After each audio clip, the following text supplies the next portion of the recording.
স্বাগত সবাইকে এনটিভির নিয়মিত সরাসরি আয়োজন ফার্স্ট সিকিউরিটি ইসলামী ব্যাংক বিজ টাইমে আপনাদের সাথে আছি আমি হাসানুল শাওন। দর্শকের অনুষ্ঠানটিতে আমরা অর্থনীতির বিভিন্ন বিষয়ে আলোচনা পর্যালোচনা করার চেষ্টা করি। আজ আমরা কিছু পণ্যের ক্ষেত্রে পাটের বস্তার ব্যবহার বাধ্যতামূলক করা এবং পাট শিল্পের ভবিষ্যৎ নিয়ে আলোচনা করার চেষ্টা করব। এজন্য আমাদের সাথে স্টুডিওতে যোগ দিয়েছেন বাংলাদেশ পাটকল কর্পোরেশন বিজেএমসির চেয়ারম্যান মেজর জেনারেল অবসরপ্রাপ্ত হুমায়ুন খালেদ। আরও আছেন তরুণ উদ্যোক্তা ক্রিয়েশন প্রাইভেট লিমিটেডের ব্যবস্থাপনা পরিচালক রাশিদুল করিম মুন্না। স্বাগত আপনাদের দুজনকেই আমাদের স্টুডিওতে। তো আমরা যেটা দেখছি যে 2010 সালে আইনটি হয়েছিল, পণ্যে পাটজাত মোড়কের বাধ্যতামূলক ব্যবহার আইন।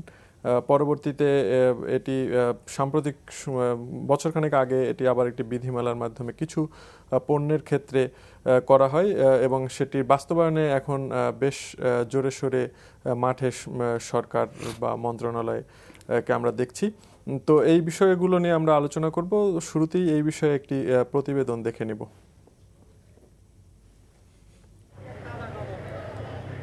আইনি বাধ্যবাধকতা থাকায় ধান, চাল, গম, ভুট্টা, সার ও চিনি মোড়কজাতে প্লাস্টিকের বদলে পাটের বস্তার ব্যবহার নিশ্চিত করতে সচেষ্ট সরকার। এ বিষয়ে রাজধানীর বাজারে অভিযানও চালিয়েছে বস্ত্র ও পাট মন্ত্রণালয়, যাতে কিছুটা সময় চেয়েছেন ব্যবসায়ীরা। কিন্তু খুচরা বিক্রেতারা পণ্য আনেন যেসব আড়ত থেকে, তারাই পাটের বস্তায় চাহিদা অনুযায়ী পণ্য সরবরাহ করতে পারছে না। এতে বাজারে কিছু পণ্যের সরবরাহ কমেছে। কিছু কিছু বস্তা আস্তে আস্তে আমরা ওগুলি সব পাটের বস্তা করে ফেলেতেছি। 50 বস্তা চাইলে 10 বস্তা দেয় পাটিরা, কারণ তারাও আমদানি করতে পারতেছে না, তো আমরা চাহিদা মতো মাল আমদানি করতে পারতেছি না। অন্যদিকে প্লাস্টিকের বস্তার চেয়ে এক একটি পাটের বস্তার দাম প্রায় 40 টাকা বেশি। সে কারণে পাটের বস্তায় আনা পণ্যগুলোর দাম কিছুটা বাড়তে পারে বলে জানান বিক্রেতারা।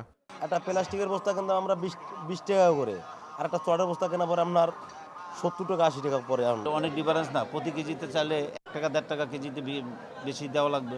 বস্ত্র ও পাট মন্ত্রণালয় বলছে, আইনের বাস্তবায়ন হলে দেশে প্রতি মাসে প্রায় 3.5 কোটি পাটের বস্তার চাহিদা থাকবে। এই চাহিদার চেয়েও অনেক বেশি পরিমাণ পাটের বস্তা উৎপাদনের সক্ষমতা আছে সরকারি এবং বেসরকারি পাটকলগুলোর। সর্বোচ্চ 1 মাস এর মধ্যে আমাদের যে পুরনো স্টক আছে সব শেষ হয়ে যাবে। একের কোনো সংকট নাই, কিন্তু এখনো যারা রাইস মিলার আছে তারা বিভিন্ন জায়গায় রিকোয়ারমেন্ট দেয় নাই এবং বিভিন্ন অজুহাত দিয়ে একজন সৃষ্টি করছে, কিন্তু এখন সারা দেশের বিভিন্ন আমাদের 2 কোটি ব্যাগ গত 3-4 দিনে বিক্রি হয়ে গেছে। এছাড়া পাটের বস্তার ব্যবহার নিশ্চিত করতে সারা দেশে নিয়মিত মোবাইল কোর্ট পরিচালনা করা হবে বলেও জানান বস্ত্র ও পাট প্রতিমন্ত্রী। তো আমরা প্রতিবেদনটি দেখলাম। শুরুতে আপনার কাছে আসি। আসলে মানে এই যে উদ্যোগ, এখানে আসলে মানে সরকারের উদ্দেশ্যটা কি? আপনাকে অনেক ধন্যবাদ। সরকারের প্রথম উদ্দেশ্য হচ্ছে যে পরিবেশকে বাঁচানো। এই উদ্দেশ্যে কিন্তু 2010 সালে ম্যান্ডেটরি প্যাকেজিং অ্যাক্ট 2010 এটা কিন্তু আইনটা প্রণয়ন করা হলো, এবং দেরিতে হলেও গত বছর জানুয়ারি থেকে এটা শুরু করার কথা ছিল, বাট বিভিন্ন প্রতিবন্ধকতার জন্য বিভিন্ন কারণে এটা এই গত মাসের 30 তারিখ থেকে কিন্তু এটা শুরু হয়েছে। এটা তো আমি বলতে চাইবো যে মূলত পরিবেশ বাঁচানোর জন্য একটা হচ্ছে যে আমাদের দেশে যেটা সোনালী আঁশ, এই পাট শিল্পটাকে রক্ষা করার জন্যই কিন্তু এই আইনটা করেছে সরকার, আমি যতটুকু আমি জানি। আচ্ছা, সেক্ষেত্রে মানে এটার বাস্তবায়ন কতটা সম্ভব হবে বলে আপনি মনে করছেন? আমি কিন্তু 100% সহজ হবে কি কঠিন হবে? না, আমি এটা ইনিশিয়ালি যে কোনো আইন এত বছরের একটা পুরানো অভ্যাস, এখান থেকে নতুন একটা দিকে যাওয়া বা নতুন একটা অভ্যাসে পরিণত, এটা কিন্তু একটু সময় লাগবে। বাট আমি 100% আমি এই ব্যাপারে আমি আশাবাদী যে এটা বাস্তবায়ন করা সম্ভব। কারণ যে উদ্দেশ্যে করা হলো, প্রথমত হচ্ছে যে আমরা সবাই যদি পজিটিভ যদি থাকি, আর 2 নম্বর হচ্ছে যে আমরা যদি এই ভোক্তাদের চাহিদা, আমরা পাটের বস্তাগুলো যেমন একটু আগে আপনার ইস্যুতে দেখাচ্ছিল যে যদি আপনার প্রতি মাসে 3 থেকে 3.5 কোটি ব্যাগ যদি প্রয়োজন যদি হয়, সেটা কিন্তু আমরা কিন্তু সরবরাহ করতাম আমরা বিজিএমসি প্লাস বিজিএমএ। কারণ আমাদের দেশে কিন্তু যেটা সবচেয়ে ভালো পাট ওয়ার্ল্ডের মধ্যে, এটা কিন্তু আমরা কিন্তু প্রডিউস করে থাকি আমরা। সুতরাং পাটের বস্তা সরবরাহে কিন্তু কোনো সমস্যা হবে না, এবং আমি 100% আশাবাদী যে এটা বাস্তবায়ন করা সম্ভব। আচ্ছা, আপনার কাছে আসছি, মানে উদ্যোক্তারা আসলে এই সরকারের এই যে মুভমেন্ট এখন চলছে, এটা আসলে কিভাবে দেখছেন, বা এটা আমাদের শিল্পে কতটা ইতিবাচক প্রভাব ফেলতে পারে, বা অন্য কোনো ধরনের, যেমন অনেক পণ্যের দাম বেড়ে যাওয়া বা কিছু আশঙ্কাও তৈরি হয়েছে, মানে কি অবস্থা হতে পারে? আমি ব্যক্তিগতভাবে মনে করি যে স্বাধীনতার পর কোনো সরকার জুট সেক্টরকে ডেভেলপ করার জন্য কোনো রাজনৈতিক সিদ্ধান্ত নিয়ে এগিয়ে আসেনি। তা বর্তমান সরকার যে দীর্ঘদিন পর হলেও যে একটি শক্ত রাজনৈতিক সিদ্ধান্ত নিয়ে জুট সেক্টরকে পুনরায় ডেভেলপ করার জন্য যে একটা ইনিশিয়েটিভ নিয়েছে, আমি এটাকে সাধুবাদ জানাই। দ্বিতীয়ত হচ্ছে, আমরা যেটা জানি যে যে কোনো শিল্পর যদি একটা শক্ত অবস্থানে যেতে হয় তাহলে স্থানীয় বাজারকেও সুসংহত করা দরকার। তো সেক্ষেত্রে আমাদের পার্শ্ববর্তী দেশ ইন্ডিয়া কিন্তু অনেক আগে থেকেই এই স্থানীয় বাজারকে সম্প্রসারণ করার একটা পদক্ষেপ নিয়েছিল। তার ধারাবাহিকতায় কিন্তু জুট সেক্টর ইন্ডিয়া একটা শক্ত অবস্থায় গিয়েছে, যেটা আমাদের দেশে কিন্তু সেটা সম্ভব হয়নি। সেটার সাথে অবশ্য আরও অনেকগুলি কারণ যুক্ত আছে। তা আমরা প্রাথমিকভাবে মনে করি যে এই শিল্পকে পুনরায় যদি একটি নতুন জীবন দিতে হয়, নতুনভাবে উজ্জীবিত করতে হয়, তাহলে স্থানীয় বাজারকে সুসংহত করা, শক্তিশালী করে যদি আমরা আন্তর্জাতিক বাজারের সম্ভাবনাকে কাজে লাগাতে পারি, তাহলে এই শিল্পটা ধীরে ধীরে এগিয়ে যেতে পারবে। আচ্ছা জনাব হুমায়ুন খালেদ, আপনার কাছে আবার একটু আসছি। যেই পরিমাণ চাহিদা হবে, আমরা যদি বলি যেমন ধান, চাল, গম, চিনি সহ মানে 6-7টি পণ্যের জন্য যে ইয়াটা করা হলো, নিয়মটা, যেই পরিমাণ বস্তার প্রয়োজন হবে, এবং আমরা বস্ত্র পাট মন্ত্রণালয় থেকে যেটা 3 থেকে 3.5 কোটির মতো, এটার আসলে সরবরাহের ক্যাপাসিটি আসলে আমাদের যেই পাট ইন্ডাস্ট্রি আছে, মানে তাদের আছে কিনা? এটা আমি তো বলবো, আমি এক কথায় বলবো যে এটা আমাদের আছে। কারণ আমাদের বিজিএমসিতে আমাদের 26টা মিল, সবগুলো মিল কিন্তু চালু আছে এখন। বর্তমান সরকার, মাননীয় প্রধানমন্ত্রী, উনি গত কয়েক বছরে 4-5 বছরের মধ্যে 4-5টা মিল চালু করেছেন। আর যে সমস্ত মিলগুলো আমাদের অর্ধ চালিত ছিল, এগুলো সবগুলো চালু করা আছে। যেগুলো লিজে যেগুলো ছিল সেগুলো আমরা নিয়ে আসছি আমরা। সুতরাং সবগুলোই মিল চালু আছে, এবং আমাদের যে ক্যাপাসিটি, আমাদের টোটাল ক্যাপাসিটি হচ্ছে এখন আমরা per day about 800 metric tonnes আমরা জুট গুডস প্রডিউস করতে পারি। সেখানে এই মুহূর্তে আমরা করছি মাত্র 400 থেকে 430 টন।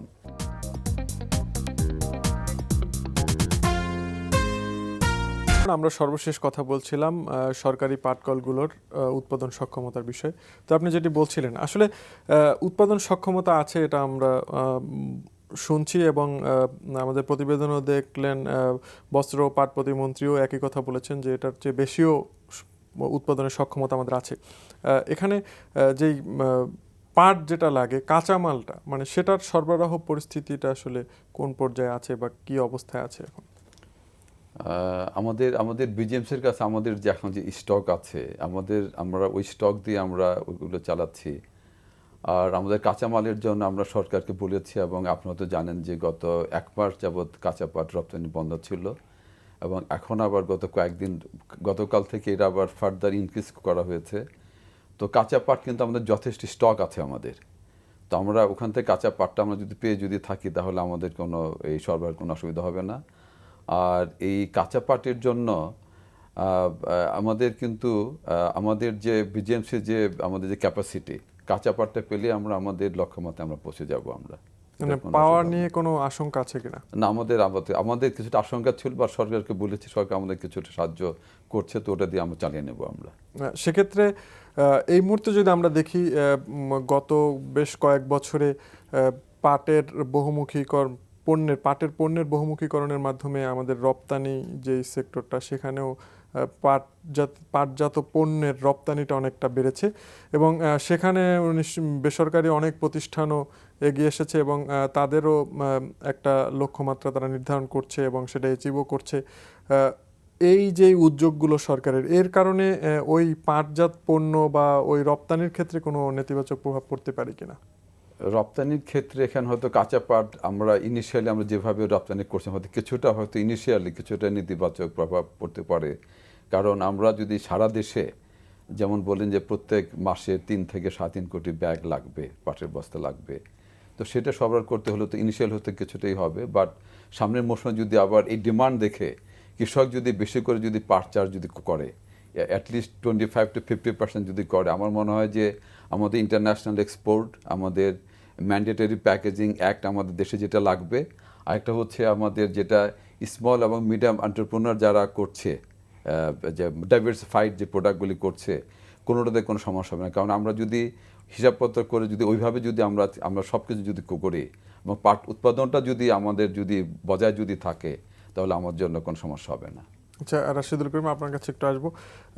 সরকারের উদ্যোগ, মানে এর কারণে আসলে আপনি তো পাটজাত পণ্য রপ্তানি করেন এবং দীর্ঘদিন এর সাথে জড়িত আছেন, তো আপনার কি মনে হয় এর কারণে কি রপ্তানিতে কোনো প্রভাব পড়বে কিনা, বা কাঁচামাল পাওয়া এই জিনিসগুলো নিয়ে কোনো সমস্যা হবে না? কিনা? বেসিক্যালি আমি একটু ছোট্ট উদাহরণ দিতে চাই যে কাঁচা পাট রপ্তানি কিন্তু একটা বৃহৎ অংশ কিন্তু কাঁচা পাট রপ্তানি করা হয়, এবং 1 টন কাঁচা পাট রপ্তানি করে $500 থেকে $550 পাওয়া যায়। আমরা যদি ইয়ার্ন এক্সপোর্ট করি তাহলে সেটা $800 থেকে $1200 আমরা পাই 1 টন থেকে। আমরা যদি ট্রেডিশনাল জুট গুডস করি তাহলে হচ্ছে সেটা থেকে হচ্ছে $1500 থেকে $1800 আমরা পাই পাট টন থেকে। আমরা যদি বহুমুখী পাট পণ্য উৎপাদন করে থাকি তাহলে সেটা রপ্তানি করলে আমরা $2500 থেকে $5000 হচ্ছে পাট টন থেকে আর্ন করি। প্রশ্নটা হচ্ছে যে এই মুহূর্তে হয়তো সাময়িকভাবে পাট রপ্তানি, কাঁচা পাট রপ্তানিকারকরা ক্ষতিগ্রস্ত হবেন, কিন্তু আমরা কি আলটিমেটলি কাঁচামাল রপ্তানিকারক দেশ হিসেবে থাকব, নাকি আমরা ভ্যালুডেট করে আমাদের এই ইন্ডাস্ট্রিটিকে এগিয়ে নিব? কারণ ওয়ার্ল্ড মার্কেটে এখন হচ্ছে কনজিউমার, স্পেশালি কনজিউমার মার্কেট এখন কিন্তু হচ্ছে home textile, house hold product, lifestyle product থেকে শুরু করে অনেকগুলি ক্যাটাগরি আছে যেখানে হচ্ছে ন্যাচারাল প্রোডাক্টের চাহিদা বাড়ছে এবং কনজিউমাররা সেটা লুফে নিচ্ছে।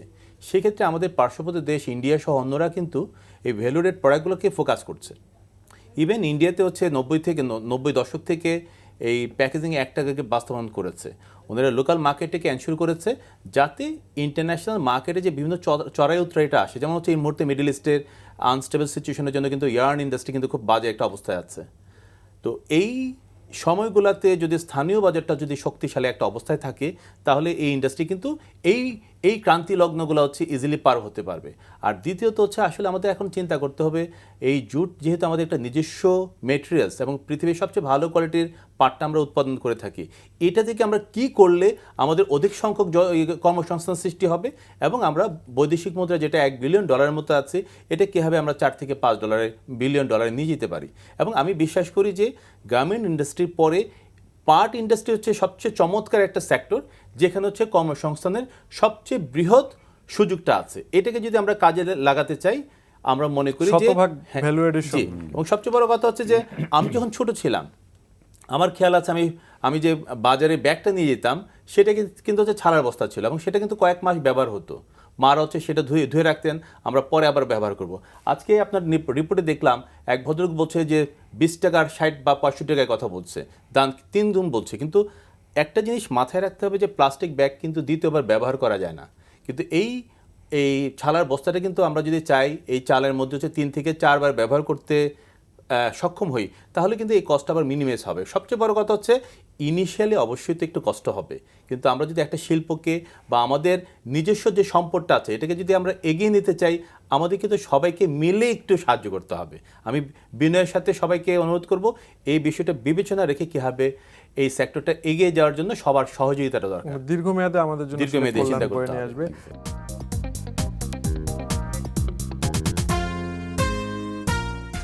তো রাশিদুল করিম, আপনার কাছে আপনি যেটি বলছিলেন আসলে যে সারা বিশ্বে একটি আসলে বড় বাজার তৈরি হচ্ছে, তো সেক্ষেত্রে অনেক, যেমন ভারতের কথাই যদি আমরা বলি, ভারত অনেক এগিয়ে গেছে। তো আমাদের দেশের যে ইন্ডাস্ট্রি পাটের, সেখানে আসলে আমরা আমাদের প্রোডাক্টিভিটির অবস্থাটা আসলে কোন জায়গায় আছে, বা আমাদের যে প্রতিষ্ঠানগুলো আছে তাদের সক্ষমতার বিষয়টা আসলে কোন পর্যায়ে এখন, আর আমরা আসলে এই কম্পিটিশনে টিকবো কিনা? আসলে দুঃখজনক হচ্ছে যে স্বাধীনতার পরে কোনো সরকারই কিন্তু হচ্ছে জুট সেক্টরকে এগিয়ে যাওয়ার ক্ষেত্রে খুব একটি সহযোগিতার হাত বাড়িয়ে দেয়নি। খোদ অর্থমন্ত্রী যখন হচ্ছে সানসেট ইন্ডাস্ট্রি বলে ফেলেন, তখন স্বাভাবিকভাবেই অর্থ লগ্নিকারী প্রতিষ্ঠানগুলো হচ্ছে সায় ফিল করে, এবং তাই হয়েছে যে এই সেক্টরকে নতুন ইন্ডাস্ট্রি হওয়া, নতুন টেকনোলজি বেস সেক্টর ডেভেলপ করা, এই জায়গাটাতে কিন্তু অনুপস্থিত ছিল। আজকের এই জুট ইন্ডাস্ট্রি কিন্তু সেই 1964 থেকে 1968 সনে যে 77টা জুট মিল হয়েছিল, তারপর একটা লম্বা সময় পার হয়ে 90তে এসে কিছু বেসরকারি প্রতিষ্ঠান কিন্তু গড়ে উঠেছে। অর্থাৎ এই দীর্ঘ পরিক্রমায় পুরনো ইন্ডাস্ট্রি কিন্তু হচ্ছে বর্তমান রান করছে। তো সেই জায়গাতে হচ্ছে ইন্ডিয়া যেমন 90 দশকে এসে নতুন প্রযুক্তি সম্পন্ন মেশিনারি দিয়ে এই ইন্ডাস্ট্রিকে ডেভেলপ করেছে। তা সেই জায়গাতে ডেফিনেটলি তাদের সক্ষমতার জায়গাটা অনেকখানি এগিয়ে আছে। তা আমরা এই অবস্থার মধ্যেও যে সমস্ত প্রতিষ্ঠানগুলো হচ্ছে নতুন modern technology base industry develop করেছে তারা কিন্তু এগিয়ে যাচ্ছে, তারা কিন্তু হচ্ছে এই পরিস্থিতি হচ্ছে ইন্ডিয়াকে মানে বিট করে কিন্তু আগাচ্ছে। তা সেই জায়গাতে আমরা মনে করি আমাদের সময় এখনও আছে, ইন্টারন্যাশনাল মার্কেটের একটা মুভমেন্ট যাচ্ছে, কনজিউমার মার্কেট বলেন, পাশাপাশি যে শব্দগুলো আমরা পরিচিত green product, eco friendly product, natural product, এই জায়গাতে যদি আমরা হচ্ছে আমাদের এই সেক্টরকে নিয়ে যেতে চাই তাহলে সেটা স্বল্প সময়ে সম্ভব। এবং সেক্ষেত্রে আমাদের যেটা অভাব সেটা হচ্ছে একটা সমন্বিত পরিকল্পনা, যে আমরা যদি একটা সমন্বিত পরিকল্পনা নিয়ে এগোতে চাই এবং সেই এগিয়ে নেওয়ার ক্ষেত্রে যদি সরকার এগিয়ে আসে, একটি সহায়ক পরিবেশ নিশ্চিত করতে পারে, তাহলে তো আমি মনে করি ইদানিংকালে দেখা যাচ্ছে অনেক উদ্যোক্তা কিন্তু হচ্ছে জোট নিয়ে কাজ করতে যাচ্ছে। অর্থাৎ মনের যে টানটা দেশীয় পণ্য নিয়ে কাজ করব, দেশীয় কিছু করব, এই জায়গাতে কিন্তু অভাব নেই। অভাবটা হচ্ছে একটা সমন্বয়ের অভাব, সরকারি পলিসির মধ্যে একটা অভাব ছিল, যেটা এইবার এনশিওর হয়েছে। 2015 থেকে 2008-এর যেই রপ্তানি নীতিমালাটা করা হয়েছে সেখানে জুট সেক্টরকে ফোকাস করা হয়েছে। তা আমরা মনে করি সেক্ষেত্রে যদি ফাইন্যান্সিয়াল অর্গানাইজেশনগুলো যদি এগিয়ে আসে তাহলে আমরা ইন্ডিয়া থেকে যে পিছিয়ে পড়লেও আমরা আবার খুব দ্রুত একটি হচ্ছে এগিয়ে যাওয়ার একটা সম্ভাবনা দেখছি। সম্ভব সেটা। যে হুমায়ুন খালেদ, আপনার কাছে আসবো যে আসলে উনি যেটা বললেন যে সমন্বয়ের অভাব, মানে এটা আসলে কেন? সময়ের অভাব মানে এটা আমি যতটুকু বুঝি যে আমাদের তো এখানে জুট এক্সপোর্ট হচ্ছে, এখানে প্রাইভেট মিল আছে, এখানে সরকারি মিল আছে, এখানে স্মল এবং মিডিয়াম এন্টারপ্রেনার আছে।